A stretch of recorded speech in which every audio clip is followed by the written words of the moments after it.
thanks for joining us. And if you're watching this on YouTube, remember to like this video. We want to reach 200 likes.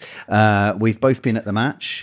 I will admit I left a little bit early. Sure. Just to fetch my car. For this purpose. So I did miss Not because you're a fake fan. No, I'm not a fake fan. And listen, if there was anything riding on it, I wouldn't have left.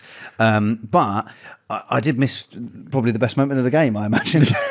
Certainly the funniest. Okay. I don't think I've ever laughed at cheer? Arsenal conceding a goal before. I didn't cheer, no, Okay. but I genuinely did laugh because it was very obviously like the end of the game, and there was never any chance of them getting back into it. And it was just so silly, given how many very clear, very good chances Arsenal had and sort of passed up on in that second half. It became... it really felt like a training exercise. The whole match, I don't know how you experienced it, but my experience of it as a fan in the stadium was that it almost felt a little bit like the last day of school. You know, there's no jeopardy in a game like What, this. They just put on like bloopers? Yeah, exactly. Okay. Yeah, and there's no It's one's Nick going to learn Hancock's anything. Funny moments. Exactly. Okay. What's the point? Even if people aren't listening to that, whatever. And the away support was also different from how I expected. Now, I didn't have much of an expectation of Kairat away fans, obviously, because I've got no knowledge of that. But I expected them to be very loud, very raucous. But they actually sounded like they were cheering on someone in a game show, didn't they? Do you know what, they didn't really sound like a football crowd. It was they had one chant which was Kairat, Kairat, which was nice, and I thought maybe nice for them that Kai Havertz scored. Yeah, sort of halfway some there. consolation. But I thought interesting. You say it like a game show. I felt it was a little bit like a school trip to a panto. Yes. So like when Kairat got anywhere near Arsenal's goal, it felt like the baddie had come on stage. And they were like, "Oh!" They all got quite overexcited at that point. But it was quite nice. Yeah. When it went 3-1, I stood up and shushed them. I mean, ironically. Yeah, of course. There was a lot of moments where Kairat did something like slightly clumsy or incompetent, and there were people going, "Yeah." It's like, come on. It was a weird one though, because even at 3-1, and I was sort of embarrassed at myself about this, but when we sort of, for want of a better phrase, fucked it up. Like, because the thing is like Kairat then I felt sat back in the second half, didn't they? They didn't want to lose 10-1. No, indeed. But, then when we sort of couldn't get through, or Odegaard, he had a couple of headers that didn't, straight at the power. keeper. I did find myself getting a little bit in the same way I wasn't getting on Sunday, a bit like, oh, come on! It's so silly, isn't it? I hate that. Yeah, but I mean, I wasn't too concerned by that, because in the same way that I'm not concerned by us giving away a silly penalty against them and conceding a silly game late on, I think that all comes because the game has become so strange and like a training exercise by then that we just left the back door open. We've got a couple of literal children on the pitch, and I'm not going to lose any sleep over that. But there were times where I was finding it approaching frustrating, shall we say, that there seemed like a lot of opportunities where somebody could have simply put their foot through the ball, but it was the old cliche of Arsenal trying to walk it into the net quite a lot. There were so many opportunities, certainly from where I was sat. It's like, player beats a man, they've got an opportunity to shoot, and then they look for another pass instead, and it all breaks down. I certainly think that in the second half, like in the first half, that was down my end, because I'm in the clock end, and I did feel like there was a little bit more assertiveness from Arsenal in that first half. We were ruthless in that first. Yeah, and it was period. really good to see. And actually, it was quite nice to see us sort of taking a few shots instead of, certainly Martinelli. And I think they found it quite easy for, like Havertz's goal, for example. Like, it felt a little bit like if you play FIFA, like when you're playing it on like amateur. Yes. And you're a bit like, I shouldn't play it. Said the same thing in the stadium. I need to up this level. It also feels a bit like when you're playing at a level you're not quite ready for, and you get a really irritating defeat, so you take it down a level. Right, yes. So you sort of build your confidence back up. Yeah. What I thought was very interesting about that, though, was how Kai Havertz in particular was clearly, every time he got the ball, he was looking to kind of spray it to somebody. Gyökeres quite a few times, but also Madueke as well. And obviously Martinelli benefits from his... I think he'll get the assist for the third. I think Gyökeres might have got a touch on the way, so I don't know how that will pan out. Because I couldn't see what happened, I thought Gyökeres had scored, but because Martinelli had put it in, he was then offside. But Havertz was offside. Well, they thought Havertz was offside in the build-up, but it turned out he wasn't. So, I thought it was very interesting that Havertz was kind of used in that facilitator role. I thought he did a really good job of it as well, because earlier on in the season, we were talking a lot about how we were trying a lot more through balls, and it feels like that's kind of gone out of our game a little bit lately. Yeah. So it's very interesting to see it come back. And also, I was kind of very gutted that Jesus' goal was disallowed, because that would have been Jesus, Gyökeres, and Havertz all scoring in the same goal, which will be one for that'll be a quiz question by the end of the season. I would have thought, but exactly. it wasn't we to be. Can't get our strikers to score. Yeah, they're like London buses. But I actually, but interesting, you know, it's Havertz's first start, you know, and were you surprised he started the game? I was actually, yeah, because they've been very quiet, haven't they, about how ready he is to be involved. He's been on the bench sometimes, and then he's disappeared again. His knee's flared up. Exactly, yeah. So he gets stories about his knee flaring up and all this other stuff. So I was surprised to see him start. I was particularly surprised to see him start as a midfielder, actually. Yeah. But I have been wondering if there is a possibility that Havertz could be seen as a player who might unlock Gyökeres a bit, because he's very good at kind of retaining possession in that part of the pitch, and he was clearly looking for him. He would rather slip someone in than shoot himself, so it could actually be a sort of useful combination, I think, really. Yeah. I thought, you know, I thought the Havertz looked really good, really sharp. He certainly didn't look like there was a knee that had flared up. I was really pleased that he started. I knew he wouldn't get longer than 45 minutes. And I agree with that as well, right? You've got to be careful with him. Absolutely, but I think it was good to start him as well, because that was going to be the most... It's sort of like when you see an England friendly. I mean, why am I talking about it? It just was like a friendly. It was but really when you weird. watch an England friendly, you know, they start with the first team, and in the second half make loads of changes, and it doesn't really matter because everyone's getting some minutes. Yeah. Isn't it? Yeah. I mean, it was nice to... And it was interesting to seeing him at the playing at the 8, which was good. Him and Eze playing together. And yes, it was very useful for Gyökeres. I thought Gyökeres looked okay. I don't want to do another rant about Gyökeres, but even in this match, even in the friendly, I still look at him, and for the first time, I really started to think, I just don't think you're a champion. I just don't think you're a Premier League winning number 9. Yeah, I mean, you know, even in a game against Kairat. We've had this conversation a lot, haven't we? So I'm kind of reluctant to sort of go over the Gyökeres reservations yet again. I actually thought it was an interesting test of him, because one of the things I've hoped to see more from him is him kind of using his body in a better way, because he's very strong, but that's been neutralised a bit. And I don't think it's because he's not as strong as he looks. I think it must be that he needs to pick and choose when to use his strength and his aggression in a bit of a better way. And I thought actually he was quite good at that tonight. Now, obviously, it's a situation, and it became clear really early, didn't it, that like the Arsenal players are just stronger than the Kairat players in every single individual duel. They're always going to physically come out on top. But I thought, in the build up to Kai Havertz's goal, he was really strong. The Kairat defender ended up falling over. So I mean, it's very difficult to make a proper value judgment on any player given the caliber of the opposition. But given the intensity. Yeah, of course. And I thought he did pretty well. He did all right. I think the thing is, you know, obviously, like the goal he scored, that is the kind of Gyökeres goal we were hoping to see. Yeah. That was the one we wanted to see him score against Nottingham Forest, which he didn't. You know, it's a good goal. Yeah, he used his strength. He's got forward, bit of a heavy touch, then got forward, hammered it into bottom right hand corner. Very, very nice. He had a chance in the where he missed an open goal. Yeah, that's right down my end. Did that go over? There was one that looked like it went out for a throw. Yeah, I just think it's like it's Gaza. It's Gaza 96, but where Gaza gets to it, but still doesn't score. But like the lowest stakes possible for that particular comparison. Yeah, but it's like where you're like, if Gaza just got a toenail on it, it got in. Yeah. Well, this is where Gaza does get a toenail on it, and it still doesn't go in. Yes. But I mean, I don't know. I can't sit here and be like, oh, come on, Gyökeres, you've got to score those, like, because it really didn't matter. No, it doesn't. But, you know, he did all right. He probably could have had a couple more. He got himself about.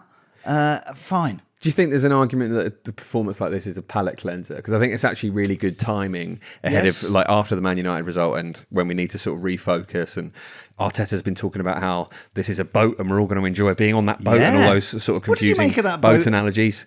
Sinking ship? Yeah, I suppose it does invite that, doesn't it? I guess, that'll be the... Yeah, we're all on this boat. It's called the Titanic. It can't sink. We've done the research. It cannot sink. Look at the numbers. Look at the stats.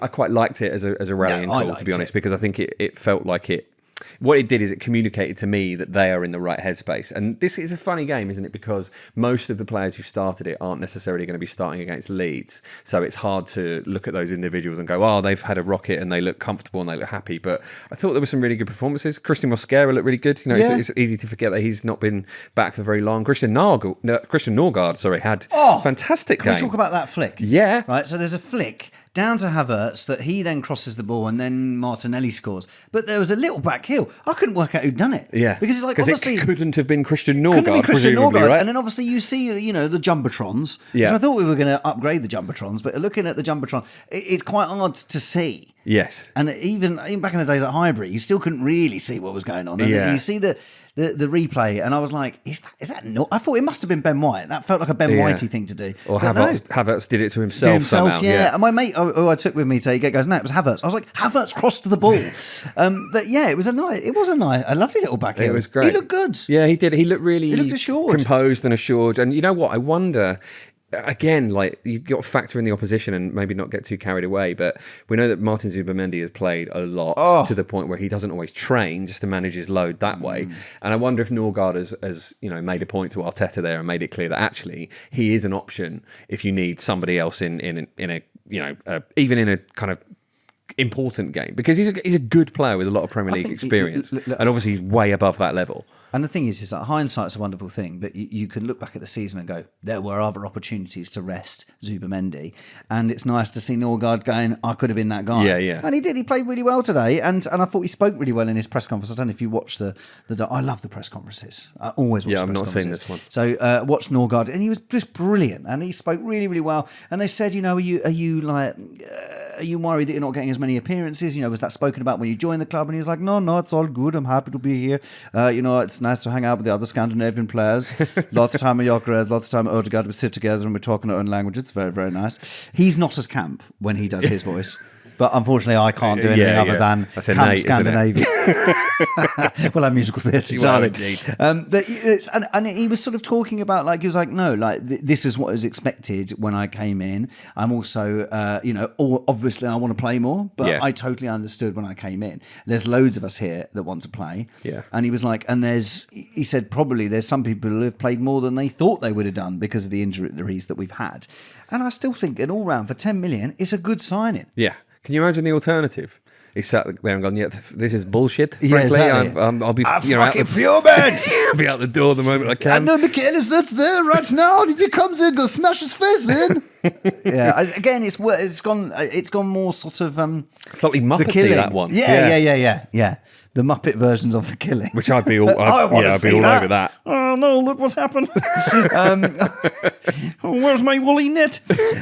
Okay, look, but listen, it was a good performance from Norgard. With these games, it felt a little bit like when you used to see the Carabao Cup games for under Wenger. It did massively. It was like, we get to see all these players we don't see. Yeah, and also the crowd felt like a Carabao Cup crowd, didn't it? It felt really different, and it was empty is the wrong word, but there were a lot of empty seats visible. Not as empty as I thought it was. No, I thought it would be a lot. There's kind probably of quieter 45,000. Yeah. But I sat there and I brought a mate with me because I literally couldn't give this ticket away. I cannot tell you how many people. I probably asked 20 people.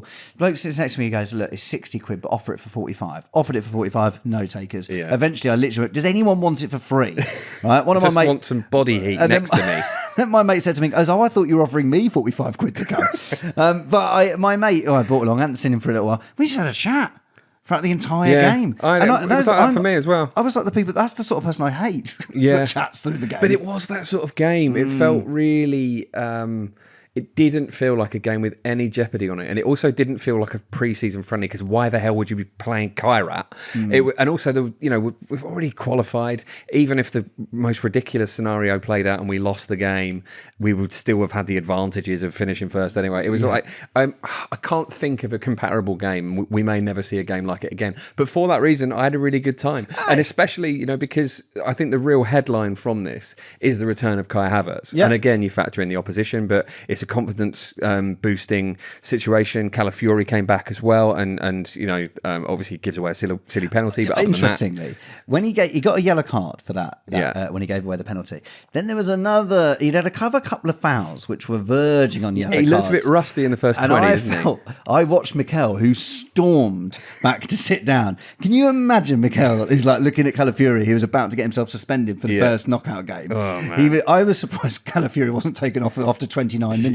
Yeah. I mean, that was I suppose that's a pointed half-time situation now, isn't it, when you kind of put it like that? But he actually did look neat and tidy after that. I mean, he always looks sexy, but he plays football in a sexy way. He does. He can't help that, can he? Yeah. He was sort of gliding around like he does in his kind of quite equine way, which is enjoyable. It's and also from centre back as well, which is lovely to see. It doesn't. You can put him as a centre back, you can put him as a left back. He's just going to go where he likes. And all season, when we've not seen this in seasons past, is that when players are fit again, they're ready to start. Yeah. Where usually you sort of hear they're fit again, and then they might get a couple of minutes here and there. So, the same way Hincapié started against Man United, maybe Calafiori is ready.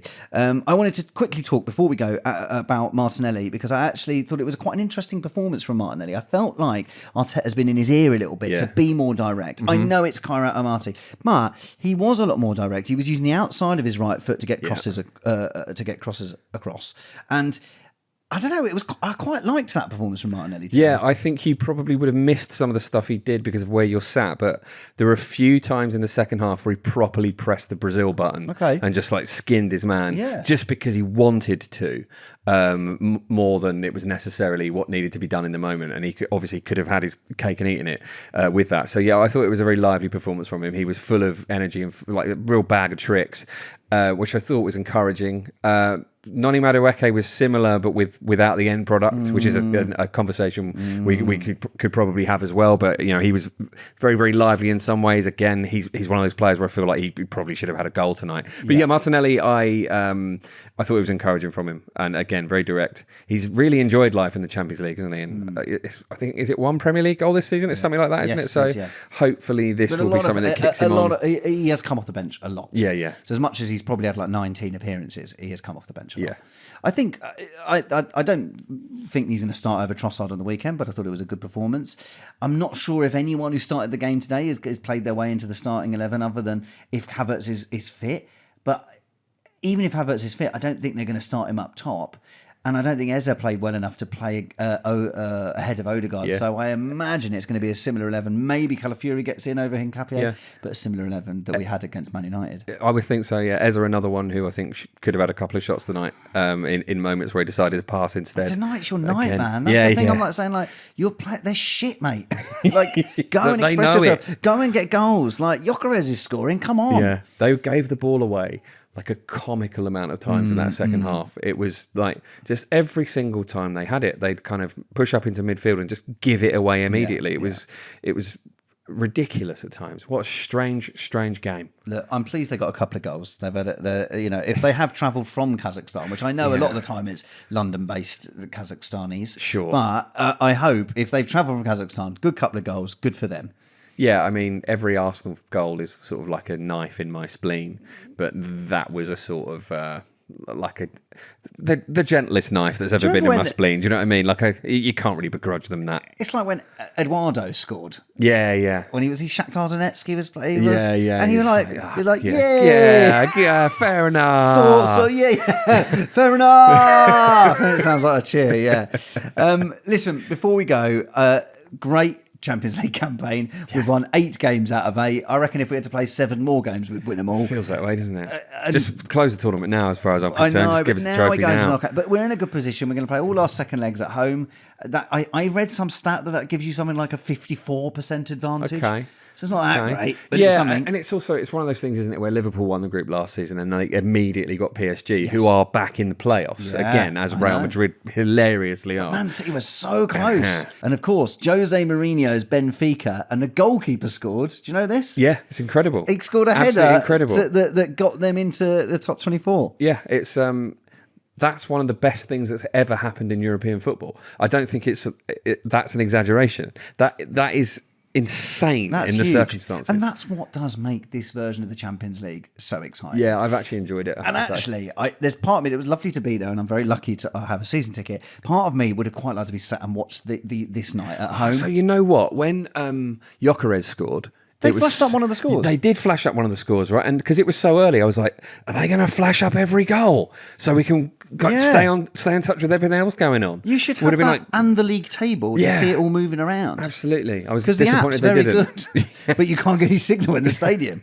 So I feel like, because I watched it last season at home, that final day, and I wish part of me would have quite liked to have been at home to see all the drama. Yes, I know what you I mean. think there's been quite a lot of drama tonight that we've missed Yeah. because we've been watching Arsenal versus St Builders. Yeah, indeed. I completely agree. I like there are some flaws in this system. I think that, they wanted to sort of get rid of dead rubbers, and that hasn't entirely happened and never will entirely happen. But this kind of final night where things can change quite dramatically, I think is brilliant.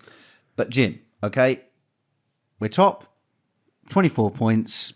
8 wins out of 8. We get all our second legs at home. We don't have to face Bayern until we beat them in the final. And it's in Hungary, which I've been to before. Not been there, actually. It's very, very nice. It's nice. It gets a bad rap. Budapest, very, very nice. Done some filming there. Big stadium. It's going to be a fun night when we win the Champions League. Listen, ladies and gents, thank you so much for joining once again. If you're watching on YouTube, we really do want to get to 200 likes, so hit that like button. It helps us. Comment something. That helps with the algorithms, even if it's something bad. If you say, like, Jim looks like an idiot, that's fine. Like a dropped pie, like someone's dropped a pie. I feel like I look like that at the moment. Yeah, Jim looks like a dropped pie. It still helps the algorithm.